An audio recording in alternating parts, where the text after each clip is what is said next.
Hello everyone, welcome to my another video. Friends, आज की video में मैं 5 ऐसे टिप्स की बात करने वाली हूं जिससे आप फॉलो करेंगे तो आपके एंट्रेंस एग्जाम क्रैक करने की संभावना काफ़ी बढ़ जाएगी। बता दो, इन 5 टिप्स को मैंने भी अपने टाइम पे जब मैं एंट्रेंस एग्जाम दे रही थी तो पूरी तरह फॉलो किया था, जो मुझे बहुत बहुत बहुत ज़्यादा हेल्प करी है क्रैक करने में। तो आप भी इसे ज़रूर फॉलो कीजिएगा। आज की वीडियो में आप लोगों को जो गाइड करने वाली हूँ, मैं ये नहीं बताऊंगी कि आपको क्या क्या पढ़ना है, ये मैंने ऑलरेडी आपको बता रखा है कि आपको क्या क्या पढ़ना है, लेकिन मैं इस वीडियो में बताऊंगी कि आपको पढ़ना कैसे है जिससे आपको चीजें अच्छे से लर्न हो सके। और आप बोलते हैं ना कि स्मार्ट वर्क भी थोड़ा करो, तो आप इससे अच्छे से कम टाइम में आप इसे कवर कर पाओ। फर्स्ट टिप्स जो है गाइस कि जब भी आप कुछ भी पढ़ रहे हैं तो उसके आप अपने अकॉर्डिंग नोट्स बनाएं, क्योंकि बहुत सारे स्टूडेंट क्या करते हैं, डायरेक्ट बुक से पढ़ लेते हैं। डायरेक्ट अगर उन्हें कहीं से पीडीएफ मिल गया फोन पे तो फोन से पढ़ लेते हैं, पर खुद के नोट्स बनाने से पीछे भागते हैं। तो ऐसा आपको नहीं करना है, आपको खुद से नोट्स बनाने। उसमें क्या है कि आप अपने वर्ड्स उसमें इंक्लूड करोगे, अपने अकॉर्डिंग बनाओगे, जिससे जब भी आप पढ़ोगे ना तो आपको लर्न जल्दी होगा। तो ज़्यादा से ज़्यादा नोट्स बनाएं, क्योंकि मेरे टाइम पे मैं हर चीज़ के नोट्स बनाती थी, हर चीज़ के मेरे पास बहुत सारे नोट्स हुआ करते थे, लिखती थी मैं। तो आपको भी मैं यही सजेस्ट करूंगी कि कोशिश कीजिए कि आप नोट्स बनाइए। और साथ में एक बात ये आती है कि बहुत सारे क्वेश्चंस आते हैं कि डेट याद नहीं होते मुझे म्यूजियम जो है बहुत सारी वो मिक्स हो जाती है, समझ में नहीं आता कि किस म्यूजियम का, कौन से पेंटिंग्स का कौन सा म्यूजियम है। तो इसका एक ट्रिक है कि आप ये कीजिए, आप चैप्टर वाइज पहले आप डिवाइड कर लो। एक साइड चैप्टर्स के नाम लिख लो ऊपर में हेडिंग में, और उसी के बगल में एक साइड पूरी पेंटिंग्स के नाम, लाइन बाय 1 नंबर पे ये पेंटिंग है, दूसरे नंबर पे ये पेंटिंग है, तीसरे नंबर पे ये पेंटिंग्स है, कॉलम बना लीजिए। और उसी के बगल में उस पेंटिंग्स के आर्टिस्ट का नाम लिखिए, जस्ट उसी के बगल में आप डेट लिख लीजिए, जस्ट उसी के बगल में आप म्यूजियम लिख लीजिए। ठीक है, ये आपको पूरा चार्ट बनाना है हर चैप्टर का। इस चार्ट को रेडी कर लेने के बाद अच्छे से उस चार्ट को पहले आपको एक बार तो लर्न कर लेना है। लर्न करने के बाद उसे आपको वॉल पे चिपका देना है, और चिपकाने के बाद सिंपल कुछ नहीं करना, आपको दिन में 3 से 4 बार बस एक बार देख करके उसको पढ़ लेना है। गाइस, देख करके पढ़ने में बहुत ज़्यादा समय नहीं जाता। आप कहीं से आ रहे, वॉल पे नजर गया, बस एक बार हमने रीड कर लिया। अगर ये आप डेली करोगे ना तो आपको लिटरली मैं बता रही हूँ आप नहीं भूलोगे। ठीक है, और कन्फ्यूजन भी नहीं होगी, क्योंकि पेंटिंग्स एक साइड रहेगी, डेट है उसके बगल में रहेगा, और आपको लगेगा कि हाँ कि पेंटिंग्स में कुछ डेट्स में आगे नीचे कुछ हो रहा है कि भाई इस पेंटिंग्स के डेट उसमें जा रहे, उस पेंटिंग्स के डेट इसमें आ रहे, जो हो जाता है हम लोगों से, वो चीज़ें भी नहीं होगी। और हाँ, जब भी आप याद करते हैं तो उस पेंटिंग्स के इमेज भी आप अपने माइंड में सेट रखें। आप बुक्स खोल के उस पेंटिंग्स के इमेज भी देख ले, ये काफ़ी इमेज भी देख ले, ये ट्राई ज़रूर कीजिएगा आप। नेक्स्ट जो टिप्स है वो है कि ग्रुप डिस्कशन। बता दो, ग्रुप डिस्कशन तो बहुत ज़्यादा मस्ट होता है।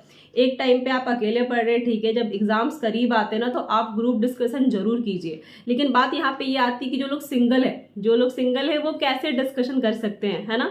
तो बहुत लोग तो है कि जैसे मेरी ऑनलाइन क्लासेस चलती है, तो मेरी ऑनलाइन क्लासेस में भी ग्रुप डिस्कशन होता है अलग से। और आप भी चाहो तो अगर आप फोन कॉल पे अपने फ्रेंड्स से, व्हाट्सएप पे बहुत सारे स्टूडेंट आप लोग एक साथ मिल जाइए, और वहाँ पे चैप्टर डिसाइड कर लीजिए कि आज इस चैप्टर पे हम लोग क्वेश्चंस पूछेंगे एक दूसरे से। कुछ भी समझ में नहीं आएगा तो वो चीज़ क्लियर करेंगे।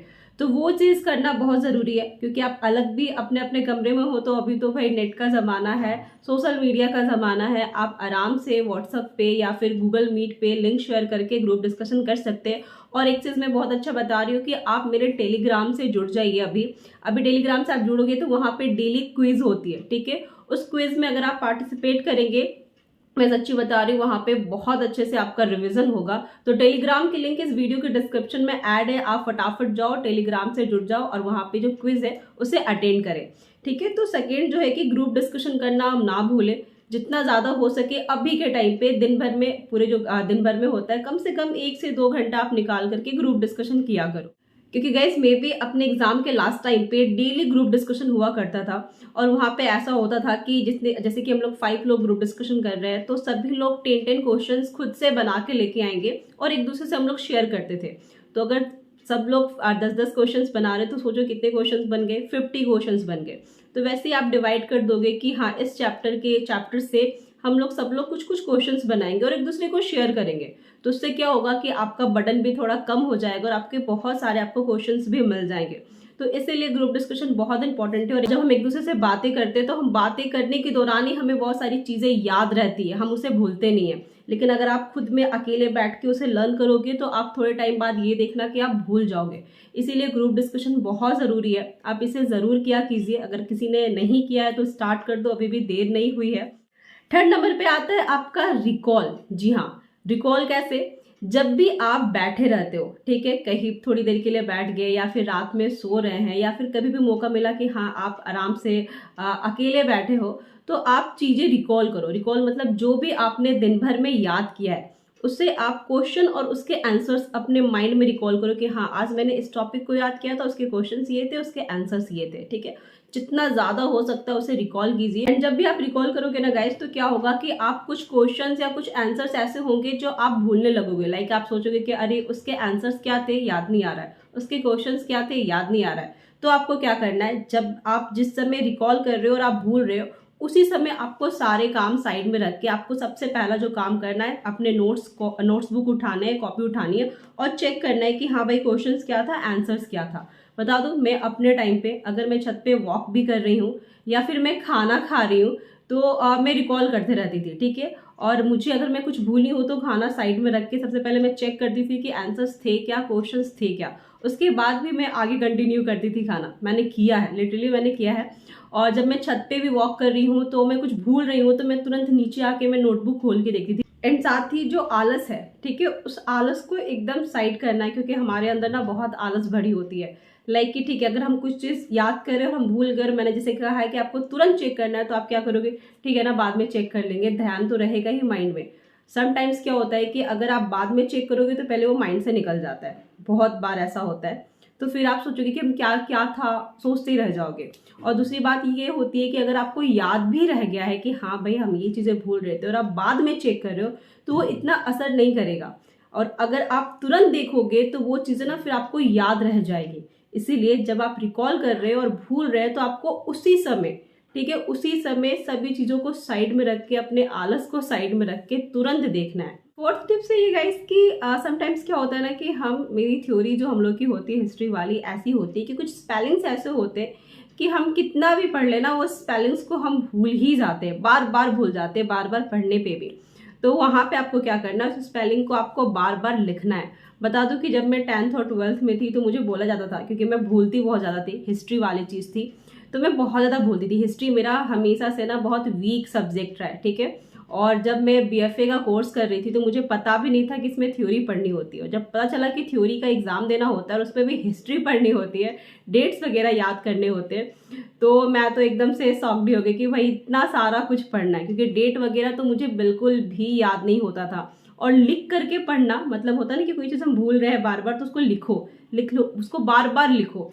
तो वो लिख करके पढ़ना मुझे बिल्कुल भी अच्छा नहीं लगता था। लेकिन मैंने अपने एंट्रेंस टाइम पे वो सब चीज़ किया जो चीज़ मतलब आपको हेल्प कर रही है आपको आगे बढ़ने में। तो मैंने बहुत सारी स्पेलिंग्स ऐसे होती थी कि मैं पढ़ रही हूँ, फिर मैं तुरंत ऐसे 15 मिनट बाद या 20 मिनट बाद तुरंत भूल गई। तो मैं उस स्पेलिंग को 15 से 20 बार लगातार लिखती थी, ठीक है, कि वो याद हो जाए। तो सब कुछ स्पेलिंग्स ऐसी है जो आपको याद नहीं होती, तब उसको लिख लिख के याद कीजिए, वो भी आपको काफ़ी हेल्प करेगी। एंड लास्ट टिप से गाइस, 5 टिप्स, डेली रिवीजन। जी हाँ, हम क्या करते हैं ना, जब इसमें मिस्टेक करते हैं, जैसे कि बहुत सारे चैप्टर्स है, हमने फर्स्ट चैप्टर्स अच्छे से याद कर लिए, हमें याद हो भी गए, फिर हम क्या कर रहे हैं, दूसरे चैप्टर्स याद कर रहे हैं, सेकेंड चैप्टर वो भी हमें अच्छे से याद हो गए, फिर हम थर्ड चैप्टर याद कर रहे हैं, वो भी याद हो गए, फोर्थ याद कर रहे हैं, वो भी याद हो गए, फिफ्थ याद कर रहे हैं, वो भी याद हो गए। उसी बीच आप रियलाइज करो कि अरे यार मैं तो फर्स्ट चैप्टर में भूल रही हूँ, है ना, मुझे याद नहीं आ रहा है। अब ये ऐसा क्यों हो रहा है? क्योंकि हमने रिवीजन ही नहीं किया है, इस दौरान हमने रिवीजन ही नहीं किया, एक के बाद एक बस हम पढ़ते चले गए। तो ऐसा नहीं करना है आपको। आप जब फर्स्ट चैप्टर याद करते हो फिर सेकेंड चैप्टर की ओर आगे बढ़ते हो, तो आप सेकेंड चैप्टर याद करो, तो साथ साथ आप फर्स्ट चैप्टर को भी रिवीजन करते रहिए। जब सेकेंड याद हो जाता है, आप थर्ड याद कर रहे हो, तो आपको फिर फर्स्ट एंड सेकेंड को रिवीजन करके फिर थर्ड याद करना है, ठीक है। उसी तरह अगर आप फोर्थ याद कर रहे हो तो फर्स्ट सेकेंड थर्ड आपको रिवीजन करते हुए याद करना है। और रिवीजन में ऐसा भी नहीं है कि आपको एकदम से होता है ना कि लर्न करना है, आपको रिवीजन में सिर्फ एक बार देख के पढ़ना है। बता दूं कि देख के पढ़ने में बहुत समय नहीं जाता है, और जो चीज़ आपको याद हो चुकी है, अगर आप उसको डेली लाइफ में एक बार भी देख के पढ़ते हो तो वो चीज़ आपको रिवीजन में रहती है और धीरे धीरे ऐसा हो जाता है एक टाइम पे, क्योंकि आप डेली रिवीजन कर रहे हो ना, डेली देख के पढ़ रहे हो, तो फिर आप वो चीज़ भूलोगे भी नहीं। आप चाहोगे भी कि हम भूल जाए तो भूलोगे भी नहीं। एंड साथ ही जब भी आप कोई चीज़ याद कर रहे हैं ना, तो उसको समझ के याद कीजिए। ऐसा नहीं कि सिर्फ रट लिया। क्या होता है ना कि हमें कोई चीज़ समझ नहीं आती तो हम उस कंडीशन में क्या करते हैं, हम उसको रटते हैं। अगर आप रट रहे हो तो आपको वो शॉर्ट टर्म के लिए ही याद रहेगा, लॉन्ग टर्म के लिए नहीं। लेकिन अगर आप समझ के कोई चीज़ पढ़ रहे हैं तो आपको लॉन्ग टर्म के लिए याद होगा और वो याद भी जल्दी हो जाता है। ठीक है, तो जहाँ पे कोई चीज़ नहीं समझ में आ रही उसे समझिए, अपने टीचर से पूछिए, आपके घर में कोई बड़े हैं तो उससे पूछिए, है ना, पर उसको समझ के याद कीजिए, ये ज़्यादा अच्छा होगा आपके लिए। एंड ये 5 टिप्स है जो मैंने आप लोग के साथ शेयर किया है, और सच्ची बता रही हूँ, मैंने अपने टाइम पे इन 5 टिप्स को एकदम अच्छे से यूज़ किया था, जो मुझे तो भाई बहुत बहुत ज़्यादा हेल्प मिली है इससे। और मैं लिख के दे रही हूँ आपको कि आप भी यूज़ करोगे तो आपको भी बहुत ज़्यादा हेल्प मिलेगी। तो ये 5 टिप्स को आप ज़रूर फॉलो कीजिएगा। इस वीडियो में इतने ही। कमेंट में बताना वीडियो आपको अच्छी लगी, और फॉलो करके बताना कि सच में ये आपके लाइफ में काम कर रही है कि नहीं कर रही है। मिलती हूँ मैं आपसे नेक्स्ट वीडियो में नई इन्फॉर्मेशन के साथ। अपना ध्यान रखिए, मन लगा के पढ़िए, बहुत मेहनत कीजिए। नमस्ते and thank you for watching.